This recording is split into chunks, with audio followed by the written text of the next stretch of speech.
եւ ձեր զինակից ընկերները ձեր գլխավորությամբ աշխատում եք մի քարտեզի վրա, բացառիկ իր տեսակի մեջ, նախ որովհետեւ Շուշիի ազատագրմանն էր վերաբերվում մեկ եւ երկրորդ մենք չունենք այլ ռազմագործողությունների դեպքում ինչ հաստատված քարտեզ ստորագրություն բոլոր առումներով էր Շուշիինը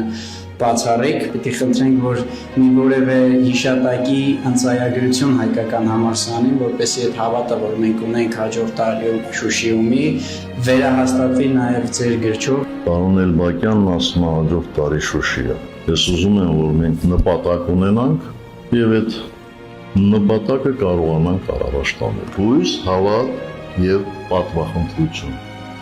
Ոչինչ առանց պայքարի չի տրվում։ Սերժ Սարգսյան 0205 25 թվական։